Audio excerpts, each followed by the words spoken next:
여러분 안녕하세요. 반갑습니다. 오늘은 4월 30일 화창한 봄날입니다. 수요 성경 공부 시작하도록 하겠습니다. 사도행전 76번째 시간입니다. 계속해서 사도행전 24장의 말씀을 함께 나누고 있는데요. 예루살렘에서 이제 붙잡힌 유대인들에 의해서 붙잡힌 사도 바울은 제일 먼저 유대인들의 최고 공회였던 최고 자치기관이었던 산헤드린이라는 공회에서 재판을 받게 되지만 그 성난 유대인들이 더욱 바울을 죽이려고 합니다. 그래서 천부장 글라우디오 루시아라는 사람은 이런 유대인들의 폭동을 막고 그리고 또 바울이 로마 시민권자 아니었습니까? 그래서 로마 시민권자인 바울을 보호하려는 의도로 당시 로마 총독부가 있던 가이사라는 곳으로 이제 급하게 밤 9시에 이제 많은 기병과 보병과 함께 바울을 이제 짐승에 태워 보내기로 합니다. 그래서 보냈습니다. 이제 이 예루살렘에서 가이사랴까지의 거리가 한 100km 정도 되고요. 마일로 수는 한 60마일 되는데 사람의 걸어서는 한 3일 정도 걸리지만 이제 다행히 이제 짐승에 태워서 이제 보냈다고 하는 것을 보니까 밤새도록 달려서 이제 가이사랴에 도착한 것 같습니다. 한번 그 위치가 어느 정도인지 한번 좀 보도록 하겠습니다. 지도를 한번 보도록 하겠습니다. 자, 여러분 보시면 오른쪽 하단에 예루살렘이 있고 그 위에 가이사라는 곳이 있지 않습니까? 뭐 지도상으로는 가깝지만 한 60마일 정도 떨어진 곳이었고요. 이 가이사라는 곳에 당시 로마 총독부가 있었고 오늘날로 말하면 이 가이사라는 곳이 당시 어떤 지역이었냐면 오늘날로 말하면 한 부산과 같은 우리나라의 부산과 같은 그런 곳이었다라고 그렇게 여러분들이 이해를 하시면 될 것 같습니다. 자, 이제 이곳에 이제 천부장은 바울을 보내게 되는데요. 바울과 함께 자기가 직접 쓴 서신서를 함께 동봉해서 이제 총독인 펠릭스 각하에게 보내게 됩니다. 펠릭스는 천부장이 보낸 친서를 읽고 난 다음에 바울을 고소하려고 하는 사람들이 이제 예루살렘에서부터 올 때까지 기다리라고 해놓고 헤롯 왕궁에 이제 구금하게 만듭니다. 그리고 닷새 후에 이제 예루살렘에서 대제사장들과 또 장로들 그리고 또 그들이 고용한 그 변호인, 고소 대리인 더들로라는 사람을 함께 이제 내려오게 되죠. 바로 이 사도행전 24장의 말씀이 이제 이 당시에 일어났던 그 재판의 모든 과정, 모든 내용들을 적어 놓고 있는데요. 사도 바울을 고소한 공소장과 또 그 공소장에 대해서 변론한 그런 내용들이 사도행전 24장에 자세히 기록하고 있습니다. 앞선 시간에도 말씀을 드렸지만 예루살렘에서 내려온 대제사장들과 장로들은 자기들을 대신해서 고소할 그런 대리인 한 사람을 고용을 하잖아요. 그 사람은 당대 최고의 변호사로 소문난 더들로라는 사람이었습니다. 그들은 이 더들로라는 사람을 통해서 바울을 다음과 같은 몇 가지의 제목들로 이제 고소를 하지 않습니까? 더들로는 당시 아주 그냥 진짜 최고의 그 법률가답게 아주 명쾌한 논리로 그 바울을 고소하게 되는데요. 그가 주장하기를 이 바울이 어떤 사람이냐면은 유대인들의 마음에 아주 무서운 사상과 이단 사설을 전파하는 그런 무서운 전염병과 같은 그런 사람이다라고 그렇게 죄명을 달고 그가 어떠한 죄를 저질렀는지 크게 이제 세 가지를 이제 그 고소를 하게 됩니다. 첫 번째로는 소요죄입니다. 유대 사람들을 선동해서 소요를 일으키려고 했던 소요죄. 이거 소요죄는요, 당시 로마에 반역하는 아주 가장 중범죄에 속합니다. 여기에 걸리면요, 무조건 사형입니다.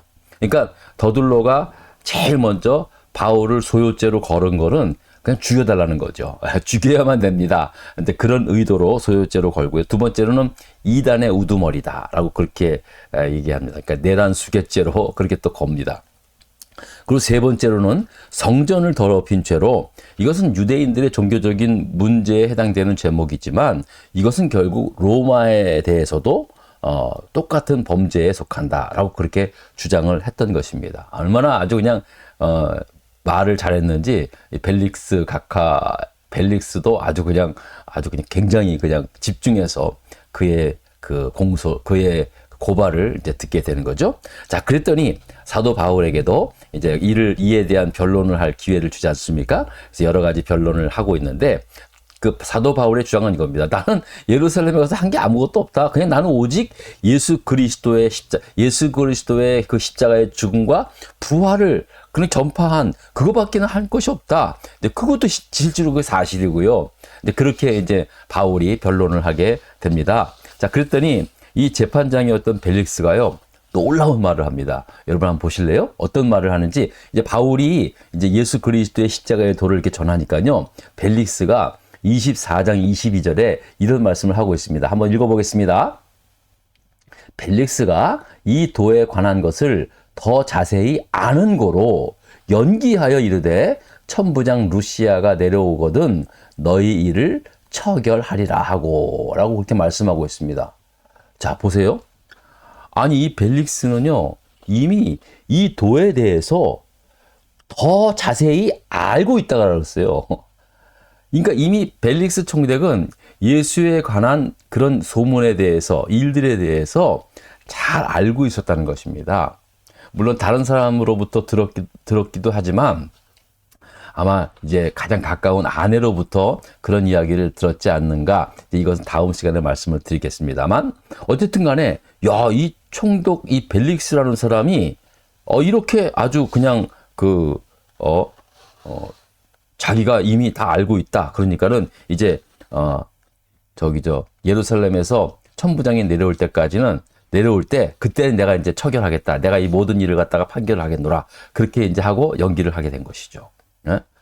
자, 그랬더니 이제 바울이 이런 그 예수의 말을 이런 바울의 변론을 듣고 난 다음에 이제 문제 3번을 보겠습니다. 자, 문제 3번 한번 읽어보겠습니다. 어떻게 처리했는지. 자, 총독 벨릭스는 바울의 변론을 듣고 난 후 어떤 명령을 백부장에게 내렸습니까? 자, 보세요. 자, 이제 이게 바울의 이 변론 이야기를 딱 들었지 않습니까? 그러고 난 다음에 이 벨릭스도 나도 이미 익히 예수에 관한 도에 대해서는 익히 잘 알고 있었어요. 자, 그래서 이제 이 총독 벨릭스가 백부장에게 명령을 합니다. 어떤 명령을 하는지 이제 앞서 잠깐 말씀을 드린 22절과 23절을 보시면 벨릭스가 그 사도 바울을 고발하는 그 공소 내용과 또 그 공소 내용에 대해서 변론한 그 사도 바울의 그 변론 이야기를 다 듣고 난 다음에 이제 어떻게 백부장에게 명령을 했는지 성경 말씀 사도행전 24장 22절서부터 23절의 말씀을 한번 다 같이 읽어보도록 하겠습니다. 자, 여러분들 한번 따라오세요. 자, 읽어보세요. 시작. 벨릭스가 이 도에 관한 것을 더 자세히 아는 거로 연기하여 이르되 천부장 루시아가 내려오거든 너희 일을 처결하리라 하고. 그러니까 루시아를 기다리게 한 거죠. 그래서 천부장이 내려오면 이제 판결을 하겠다. 그렇게 정한 다음에 23절입니다. 다 같이 읽어보겠습니다. 시작. 백부장에게 명하여 바울을 지키되 자유를 주고 그의 친구들이 그를 돌보아 주는 것을 금하지 말라라고 그렇게 명령을 하게 된 것입니다. 자, 이제 이 벨릭스라는 사람이 바울에게 이런 선처를 하게 된 것이죠. 그냥 뭐 당장 감옥에 가둬라 뭐 그런 게 아니라, 아무리 대제사장들이 바울을 그냥 소요를 일으킨 반란죄, 뭐 아주 중범죄에 해당된다고 고소를 했지만 사실 그들의 말을 다 억셉한 거 아니에요. 자기가 잘 알고 있기 때문에 이제 굉장히 간대한 대우를 하게 된 것이죠. 그를 구금하되 자유를 주고, 그리고 그를 찾아온 모든 사람들을 만나고, 또 그들이 바울을 돌보는 일에 있어서 금하지 말라. 뭐 성경책을 주든 무엇은 뭘 읽든 뭐 음식을 주든 아주 그렇게 잘 아주 해주라고 그렇게 제한하지 말고 잘 그렇게 막지 말고 그렇게 하라고 그렇게 명령을 하게 된 것입니다. 굉장한 관대한 대우를 하게 된 것입니다. 자, 이 벨릭스라는 사람에 대해서 잠시 말씀을 드리자면요. 이 벨릭스라는 총독에 대해서 알려진 바에 의하면 원래 이 사람은 노예였다고 합니다. 노예. 그러니까 로마 황제 글라우디우스라는 사람이 있었거든요. 아주 그 네로 황제의 앞선 사람이었는데 굉장히 좀 잔혹한 사람이기도 했습니다. 자, 근데 그 글라우디우스의 어머니였던 안토니아라는 집안의 원래 노예였답니다. 근데 노예였다가 자기 형이 굉장한 출세를 하면서 자기도 자유인이 됩니다. 그리고 난 다음에 그가 굉장히 출세 가도를 걸으면서 이 펠릭스라는 사람이 결국은 로마의 총독으로 유대 땅에 오게 된 거죠. 그러니까 그 당시에는요, 진짜 아주 그냥 그야말로 보기 드문 입지전적인 인물이었다.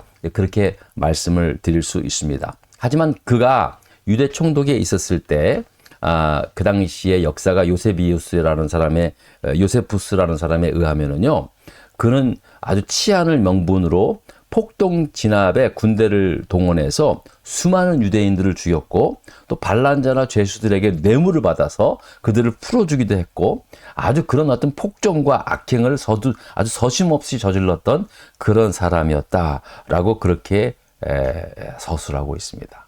그러니까 이 벨릭스가, 영어로는 펠릭스라고 얘기하거든요. 이 벨릭스가 이렇게 바울을 위해서 이렇게 선처를 취하는 것은 사실은 속마음은 또 다른 데에 있었다라는 것을 알 수 있습니다. 그것은 다음 시간에 말씀을 드리겠지만은요. 자, 그러니까 저는 이 벨릭스라는 사람을 이렇게 가만히 보면서 노예에서 로마 총독으로 아주 입지전적인 그런 인물로 출세를 했다 하더라도 이런 나중에 이렇게 폭정을 저지르고 수많은 사람들을 죽게 하고 굉장히 역사가들에 의해서 굉장히 아주 안 좋은 사람으로 평가되었다는 것을 이렇게 보면서 참 이렇게 차라리 이 사람이 그냥 자유인으로만 하고 출세를 하지 않았더라면 얼마나 좋았을까, 이제 그런 생각도 좀 듭니다. 뭐 사람 그렇다고 해서 뭐 출세하지 말라는 법은 아니지만은요. 이 잠깐 시간이었지만 저희 이제 이번 그 성경 공부를 준비하면서 이 벨릭스라는 사람이 굉장히 제 마음속에 이 사람이 뭐 때문에 이렇게 바울에게 선대를 했을까?